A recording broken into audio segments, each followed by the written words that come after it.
Welcome to News Insights Digital.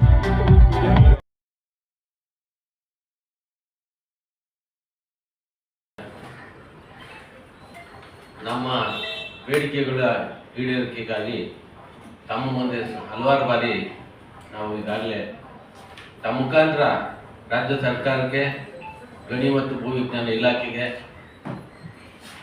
ಪತ್ರ ರವಾನಿಸಿದ್ದೀವಿ. ಆದರೂ ಕೂಡ ನಮ್ಮನ್ನು ಧಿಕ್ಕರಿಸಿ ಯಾವುದೇ ಮಾತುಕತೆಗೆ ಸರ್ಕಾರ ಆಗಲಿ ಇಲಾಖೆ ಆಗಲಿ ಕರೆದು ಕೂರಿಸಿದ್ರೆ ಇವತ್ತು OTS ಅಂತ ಪದ್ಧತಿ ಮಾಡಕ್ಕೆ ಹೊರಟಿದ್ದಾರೆ. ಅದಕ್ಕೆ ಸಂಪೂರ್ಣವಾಗಿ ನಮ್ಮ ವಿರೋಧ ಇರುತ್ತೆ. ಇಡೀ ರಾಜ್ಯಾದ್ಯಂತ ನಾವು ಇವತ್ತು ಪ್ರತಿಭಟನೆ ಮಾಡ್ತಾ ಇದ್ದೀವಿ. ಎಲ್ಲ ಜಿಲ್ಲಾ ಪ್ರಮುಖ ಪತ್ರಕರ್ತರ ಸಮ್ಮುಖದಲ್ಲಿ ಇವತ್ತು ರಾಜ್ಯ ಸರ್ಕಾರಕ್ಕೆ ಈ ಒಂದು ಕೆಟ್ಟ ಅನಿಷ್ಟ ಪದ್ಧತಿ OTS ಅಂದರೆ ನಮ್ಗೆ ಅರ್ಥವಾಗಲ್ಲ ಸ್ವಾಮಿ.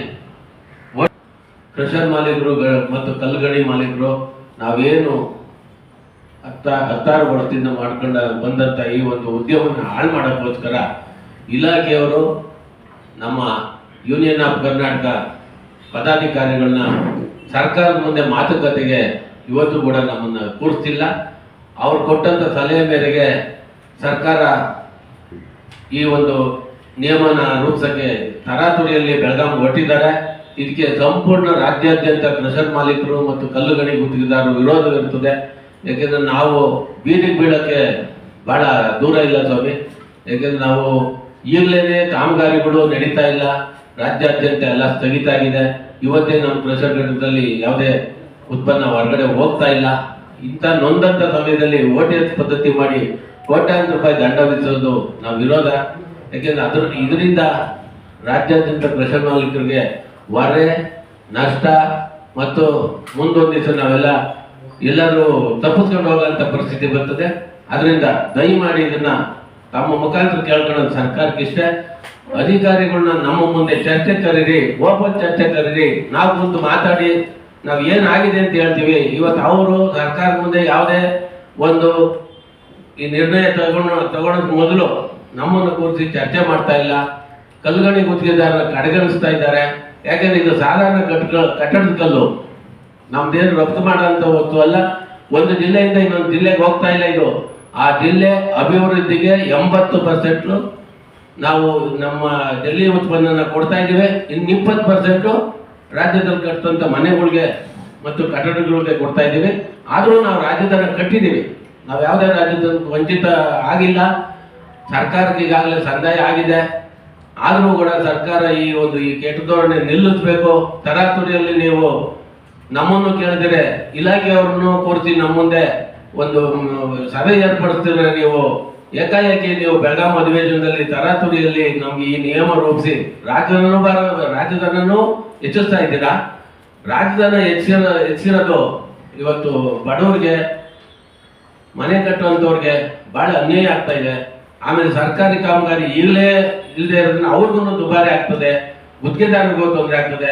ಇದೆಲ್ಲ ಮಾಡ್ತಿರೋದು ಅವೈಜ್ಞಾನಿಕ ಅಂತ ಹೇಳಿ ನಾನು ತಮ್ಮ ಮೂಲಕ ರಾಜ್ಯ ಸರ್ಕಾರಕ್ಕೆ ಮತ್ತು ಇಲಾಖೆಗೆ ನಾನು ಸಂದೇಶ ಕೊಡ್ತಾ ಮಾಡಿ ನಾವೆಲ್ಲನೂ ಬಂದ್ ಮಾಡಿಬಿಟ್ಟು ನಾವು ಒಂದು ಕರೆ ಕೊಡೋಣ ಅಂತ ಹೇಳಿ ನಾವು ತೀರ್ಮಾನ ಮಾಡ್ತಾ ಇದ್ದೀವಿ. ಇಲ್ಲ, ಇವಾಗ ಇಷ್ಟು ದಿನ ಏನಾಗ್ತಾ ಇತ್ತು, ನಮ್ಗೆ ಯಾವ್ದು ಮಾಹಿತಿ ಇರಲಿಲ್ಲ. ನಾವು ಅಮೆಂಡ್ಮೆಂಟ್ ಮಾಡ್ತೀವಿ, ಮಾಡಿದಾಗ ನಿಮ್ಮನ್ನೆಲ್ಲ ಕರಿತೀವಿ, ಹೇಳ್ತೀವಿ ಅಂತ ಹೇಳ್ತಾ ಇದ್ರು. ಈ ತರಾತುರಿನಲ್ಲಿ ಅಮೆಂಡ್ಮೆಂಟ್ ಮಾಡಕ್ ಹೊರಟಿದ್ದಾರೆ. ಇದರಲ್ಲಿ ನಮ್ಗೆ ಹೇಳಿದ್ದು ಅಂದ್ರೆ, ನಮ್ಮಲ್ಲಿ ಏನಾಗಿತ್ತು, ಒಂದು ಮಟ್ಟ ಇತ್ತು. ನಮ್ಮ ಬಂಡೆಗಳನ್ನ ನಾವು ಏನು ಹೊಡಿತೀವಿ, ಸಾಮಾನ್ಯವಾದ ಕಟ್ಟಡದ ಕಲ್ಲಿಗೆ ಒಂದು ಮಟ್ಟ ಇರಬೇಕು. ಆ ಮಟ್ಟನ ಇವರು ಅಂತ ಅವ್ರಿಗೆ ಒಂದು ಟೆಂಡರ್ ಕಾಲ್ಫಾರ್ ಮಾಡಿಬಿಟ್ಟು ನಮ್ಮ ಪಿಟ್ನ ಅಂದ್ರೆ ನಾವು ಎಲ್ಲಿ ನಾವು ಕಲ್ಲುಗಣಿಗ ಮಾಡಿದೀವಿ ಅದನ್ನ ಅಸೆಸ್ಮೆಂಟ್ ಮಾಡಿ ಅಂತ ಹೇಳಿದ್ದಾರೆ. ಅಸೆಸ್ಮೆಂಟ್ ಮಾಡೋದಕ್ಕೆ ಇವರು ಒಂದು ಅಮೆಂಡ್ಮೆಂಟ್ 23 ಮಾಡ್ಕೊಂಡ್ರು.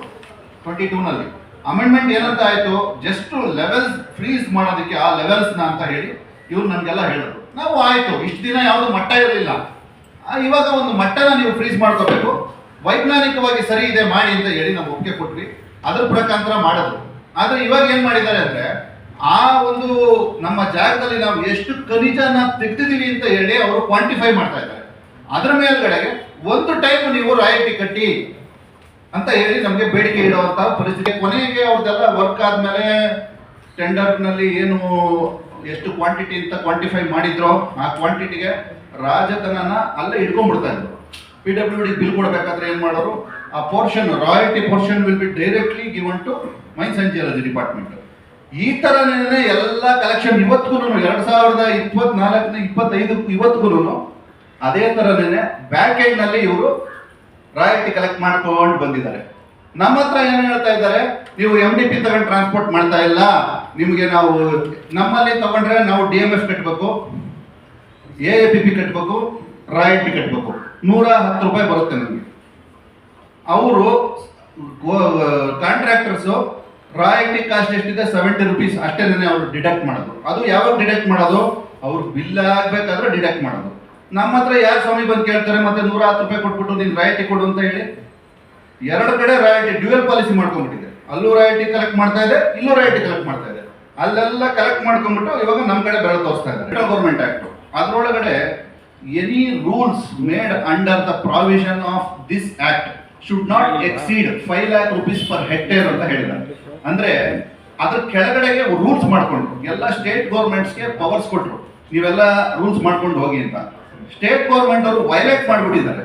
ಅದ್ರ ಪ್ರಕಾರ ಏನೇ ಒಂದು ವೈಲೇಷನ್, ಸಪೋಸ್ ನಮಗೆ ಒಂದು ಜಾಗದಲ್ಲಿ ಒಂದು ಅಳತೆ ಮಾಡಿ ಕೊಟ್ಟಿರ್ತಾರೆ 5 ಎಕರೆ ಅಂತ ಹೇಳಿ, ನಮ್ಗೆ ತೋರಿಸಿರ್ತಕ್ಕಂಥ ಜಾಗ ಬಿಟ್ಟು ಒಂದ್ ಸ್ವಲ್ಪ ಸೈಡ್ಗೆ ಹೋಗಿರುತ್ತೆ. ತೋರಿಸ್ಬೇಕಾದ್ರೆ ಕೆಲವೊಂದು ಮಿಸ್ಟೇಕ್ಸ್ ಆಗಿದೆ, ಅದಕ್ಕೆ ಅಥವಾ ಡಿವಿಯೇಷನ್. ಸರ್ಕಾರಕ್ಕೆ ಆದಾಯ ಬರಬೇಕಾದ್ರೆ ಬೇಕು, ರಾಯಲ್ಟಿಗೆ 5% ಆಗ್ತೀವಿ ಅಂತ ಹೇಳ್ತಾ ಇದ್ದಾರೆ. ಹೊಡೆದಿದ್ದೀರಾ ಅದಕ್ಕೆ ಒನ್ ಟೈಮ್ ಕಟ್ಬಿಡಿ ನೀವು ಅಂತ ಹೇಳ್ತಾ ಇದ್ದಾರೆ. ರಾಯಲ್ಟಿ ಆಲ್ರೆಡಿ ಕಲೆಕ್ಟ್ ಮಾಡ್ಕೊಂಡ್ಬಿಟ್ಟಿದ್ದಾರೆ ಇವರು ಅದರ ಎಂಡ್. ಸರ್, ಒಂದು ಡೆವಲಪ್ಮೆಂಟ್ ಆಗಂತ ಸಿಟಿ ಸುತ್ತಮುತ್ತ ಈ ರಾಜರ ಕಾಲದಿಂದನೂ ಹೊಡೆದಿರೋಂಥ ಕ್ವಾರಿಗಳಿರ್ತವೆ. ಆ ಕ್ವಾರಿಗಳನ್ನ ಇವರು ಒಂದು 20-30 ವರ್ಷದಿಂದ ಯಾರೋ ಒಬ್ಬ ರಾಜಧಾನ ಫಿಕ್ಸ್ ಮಾಡಿ ಅದಕ್ಕೆ ರಾಯಲ್ಟಿ ತಗೊಂಡಿರ್ತಾನೆ. ಅವತ್ತಿಂದ ಹೊಡ್ಕೊಂಡ್ ಬರ್ತಾ ಇದ್ದೀವಿ. ಏನು ಅವತ್ತು 10 ರೂಪಾಯಿ ರಾಯಲ್ಟಿ ಇತ್ತು, 81ರಲ್ಲಿ 10 ರೂಪಾಯಿ ಇತ್ತು, 90ರಲ್ಲಿ 30 ರೂಪಾಯಿ ಆಯಿತು, 15 ರೂಪಾಯಿ ಇತ್ತು, 91ರಲ್ಲಿ 30 ರೂಪಾಯಿ, 91, 92, 93, ಈಗ 170 ರೂಪಾಯಿ ಆಗಿದೆ. ಈಗ ಏನ್ ಮಾಡ್ತಿದ್ದಾರೆ ಅಂದ್ರೆ ಈ ಒಂದು ಚೌಕಾಕಾರದ ಅಂತ ಒಂದು ಕ್ವಾರಿನ ಇವತ್ತು ಡ್ರೋನ್ ಬಿಟ್ಬಿಟ್ಟು ಮೆಜರ್ಮೆಂಟ್ ಮಾಡ್ತಾರೆ. ಅದಕ್ಕೆ ಏನ್ ಮಾಡ್ತಾರೆ, ಅವತ್ತಿಂದ ಏನ್ ಕಟ್ಟಿದೀವ ಅದನ್ನ ಒಂದು 10 ಲಕ್ಷ ಕಟ್ಟಿದ್ರೆ ಅದನ್ನ ಡಿಡಕ್ಟ್ ಮಾಡ್ತಾರೆ. ಇನ್ನೊಂದು 10 ಕೋಟಿನೋ 20 ಕೋಟಿನೋ 30 ಕೋಟಿನೋ ಬಂದ್ರೆ ಇವನ್ ತಲೆ ಮೇಲೆ ಹಾಕಿ ಅವನ್ನ ಮೆಟಾಸ್ ಮಾಡ್ತಾರೆ. ಬಾಗಲಕೋಟೆಯಲ್ಲಿ ಮಾಡ್ಕೊಂಡಿದ್ದಾರೆ, ಚಿತ್ರದುರ್ಗದಲ್ಲಿ ಒಬ್ರು ಮಾಡ್ಕೊಂಡಿದ್ದಾರೆ, ಮಂಗಳೂರಿನವ್ರು ಒಬ್ರು ಮಾಡ್ಕೊಂಡಿದ್ದಾರೆ, ಗದಗ್ನವ್ರು ಒಬ್ರು ಮಾಡ್ಕೊಂಡಿದ್ದಾರೆ. ಈಗಾಗಲೇ ತಮ್ಮ ತಿಳಿದಂಗೆ ಈ 1 ತಿಂಗಳ ಹಿಂದೆ ಒಬ್ಬ ಲಾರಿ ಮಾಲೀಕ ಇವರು GPR ಅಂತ ಅಳವಡಿಸಿ ಅವ್ನ ಖಾಲಿ ಗಾಡಿ ಹೋಗಿ ಬಂದಿದ್ಕೆ ಅವನಿಗೆ 5 ಲಕ್ಷ ರೂಪಾಯಿ ದಂಡ ಕೇಳಿದ್ಕೆ ಅವನು ಹಠಾತ್ನಾಗಿ ಅವನು ಅದೇ DMG ಆಫೀಸ್ ಮುಂದೆ ನೇಣು ಹಾಕೊಂಡಿದ್ರು ಕೂಡ ಇದುವರೆಗೂ ಸರ್ಕಾರ ಅವ್ರ ಕುಟುಂಬಕ್ಕೆ ನ್ಯಾಯ ದೊರಕಿಸ್ಕೊಡ್ಲಿಲ್ಲ. ಇವತ್ತು ಅನ್ಯಾಯ ಆಗಿದೆ, ಅವ್ರ ಕುಟುಂಬ ಬೀದಿಗೆ ಬಿದ್ದಿದೆ. ಇಂಥ ಒಂದು ಕೆಟ್ಟ ಧೋರಣೆನ ಸರ್ಕಾರ ನೋಡಿದ್ರೆ ಇದು ಏಕಾಏಕಿ ತರಾತುರಿನಲ್ಲಿ ಬೆಳಗಾಂಗೆ ಹೋಗಿ ಇದನ್ನ ಅಮೆಂಡ್ಮೆಂಟ್ ಪಾಸ್ ಮಾಡಿಬಿಟ್ಟು ಇವತ್ತು ಏನು ಉನ್ನಾರ ಇದು ನಮ್ಮ